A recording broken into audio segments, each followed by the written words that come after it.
Kids were 4 and 5 when we moved into the tiny house, and now they're 16 and 18. So we're working with like the coolest adults ever. Buy the house, get the mortgage, have the property. That wasn't lining up with our values. Our all-in cost was $30,000. There was so much purpose in the tiny house. This feels like there's so much purpose that can happen through just your house. Like, it's not just a place to live.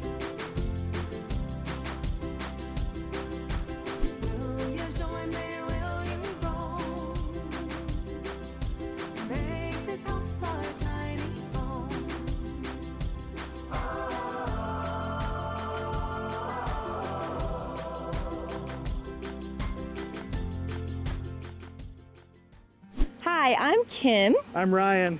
and this is our tiny house. So before we started thinking about the tiny house, I was teaching as an elementary school special education teacher. We were living in Shakopee, Minnesota, with the kids in our very first house. So we were talking about homeschooling, and we wanted to figure out how to, manage our time and our finances and, what our careers were doing. We just felt led to downsize our living space. That's what we started pursuing, and we were researching tiny houses as they came up, and a casting call for Tiny House Nation came up. The show didn't even have a name when we sent our application in. 6 months passed, and in that 6 months we just got rid of everything. We were just purging and planning, and we were so excited, just waiting on that email. We didn't even know if we were going to get in it. We're just going to do this and have faith. Our minds were really on our kids' hearts, trying to think about how to prepare them for a tiny house. Kids were 4 and 5 when we moved into the tiny house, and now they're 16 and 18. So we're working with the coolest adults. We really wanted to create more opportunities for our family.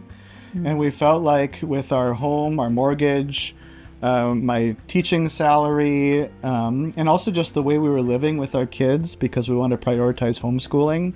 Experiences. We wanted to prioritize experiences. Right. Our current financial situation just didn't create those opportunities for experiences, traveling or being more present with our kids. Our value system changed to what we wanted it to be, rather than just reacting to our circumstances. Buy the house, get the mortgage, have the property. That wasn't lining up with our values. Our first experience in the tiny house is a little bit different because of our show and being on Tiny House Nation. Yeah. So we had done a lot of the minimizing, and the kids were excited, and we had done all of the interviews and the filming, and Kim's uncle, Pat, was working on the build with the crew. And so we just had all this anticipation, and they did the kind of the walkthrough, the big reveal of the tiny house, and the kids knew that they were going to have their own space in the loft. And so it was just joyous. We had been preparing our minds detailed through interviews and finding our favorite things and where they're going to go. We did not know that when we moved into a tiny house that we were going to get a lake home. That's really sweet.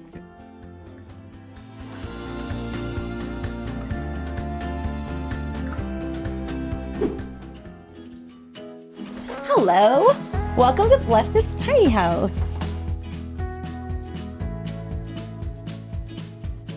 We got to live here and experience ourselves for 5 years, and we loved it so much. We didn't want to give up the tiny house, so we tried putting it on Airbnb, and we love it. So right now you're seeing how it's set up for guests, which isn't a whole lot different from how we lived in the tiny house. So here's some storage and seating. My dad built this super sweet storage drawer, so you can drop luggage or baskets in there. That's pretty cool. We have one amazing closet. I'll show you our sweet closet here. So you can hang your stuff up, leave your shoes, and then there's a welcome note for you, give some instruction and stuff like that.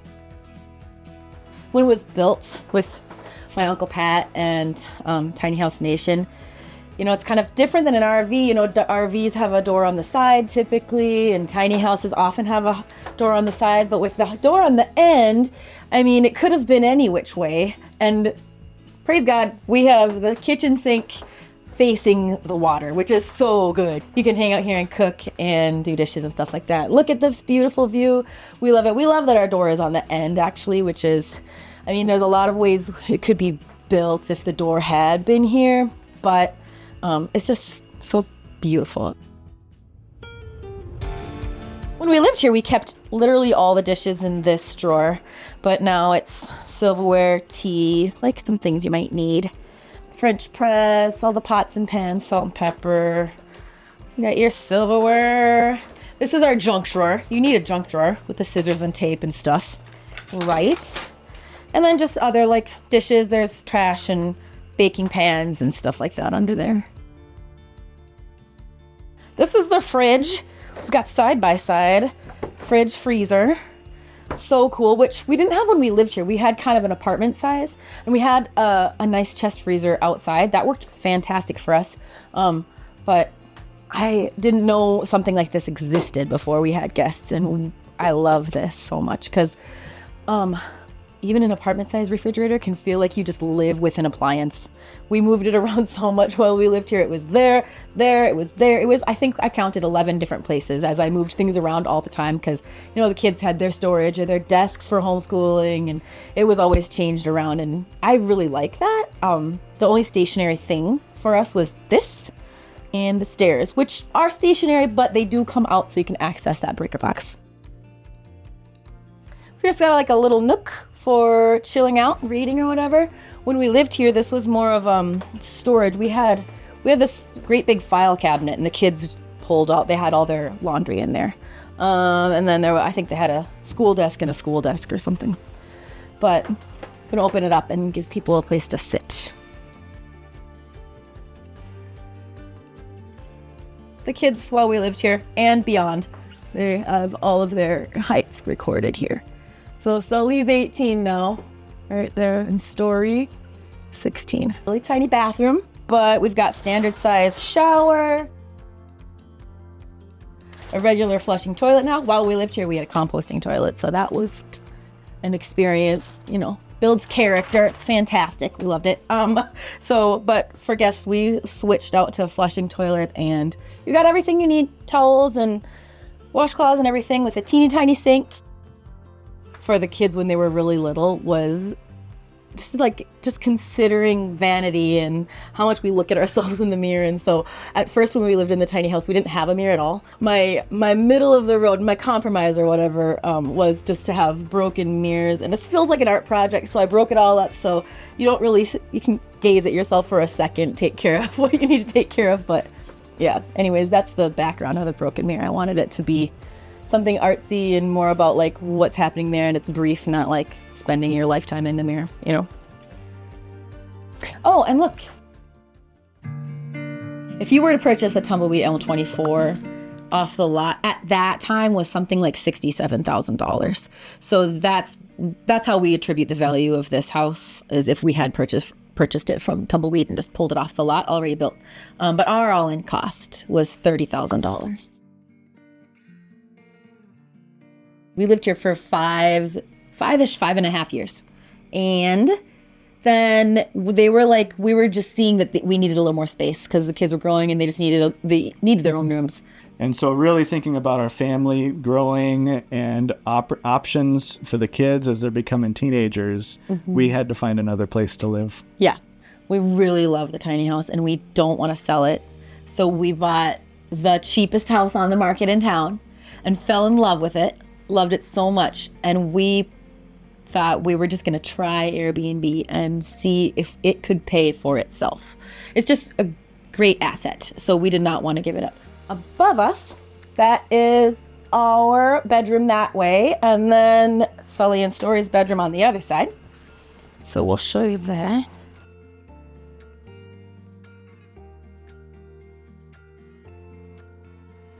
So when we lived here, we didn't have screens in the house, but we needed to have something here. So this moves. You can actually watch TV down there because the TV will swivel. You can watch down there. But it's nice to just pull up a movie. This is our sleeping loft for guests, and When we lived here, it was filled with like bookshelves and everything, and we did not, actually when we first moved in, we had a mattress, but it just felt like a crunch of space. So we ditched it, and we just filled this place. I bet we had 15 plus pillows, so many pillows, and it was just super comfy with all the fluffy pillows and blankets and everything. So it was very comfortable, but we were sleeping on the floor. Take you around over there to the leisure loft.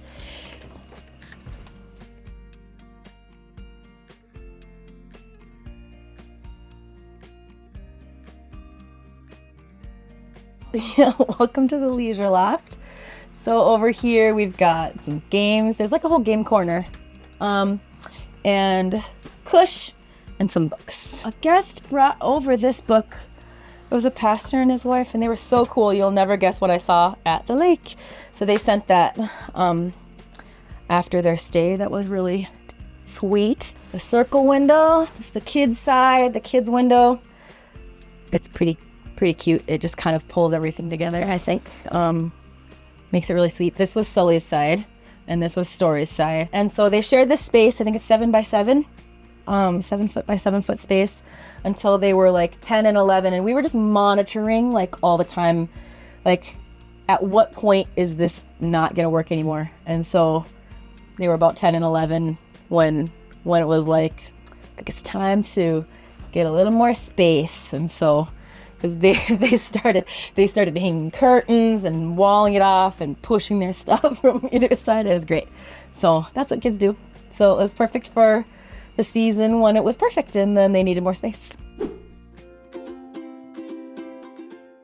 So the tiny house is an Elm 24 blueprint, and so it's 24 feet long, 8 feet wide, built on a trailer on wheels for the tiny house. And we had to, on a tractor trailer, pull it down from the top of the road, coming down the road and landing here. And we set it on this tier of the property so we can now overlook the lake and access the lake. So when we landed the tiny house on this spot, we didn't have a lot of work to do. The deck was already here, but we kind of did work around the stairs and the front porch here. But we really love being able to sit on the deck and being able to look out on the lake, have a campfire, and just enjoy the property. One thing that we really had to get used to in Minnesota, in a tiny house, was we had to learn how to keep our water from freezing above ground, because our well is all above ground. So learning how to insulate, learning how to put together heaters and heat lamps and heat tape so that the water doesn't freeze. And living here for the first couple of years, it was like, okay, the water froze, time to get out the hairdryer. But by now I've got a good system, so keeping things nice and warm and not freezing. So we went from living in 267 square feet to now living on 4 acres with 2 houses, 2 barns, 4 other outbuildings, to have this vision come true. Knitted Together is a nonprofit that Ryan and I are starting. The house that is the main house on the property is going to serve women by housing them. There'll be women who are pregnant and are not supported. So they'll be supported through housing, programming, and connection to resources while they're living at Knitted Together. I think when I look back on that first decision to downsize into a tiny house, like we said, are we really gonna do this? And we high-fived on it. And that like set the course. Do it, we're gonna do it. Yeah, there was so much purpose in the tiny house. This feels like there's so much purpose that can happen through just your house. Like, it's not just a place to live. Don't hold on to your stuff too tightly. Just have open hands and surrender to whatever is going to happen next. And if you can manage your time, treasure, and talents in a way that can be sweet and blessing other people, that's the most fantastic thing. It's so rewarding. If you like this week's episode, please make sure to like, share, and subscribe, and check back soon because we have new unique home tours publishing all the time. And if you'd like to join our team and get access to members-only content and unique perks, make sure you click on the join button below.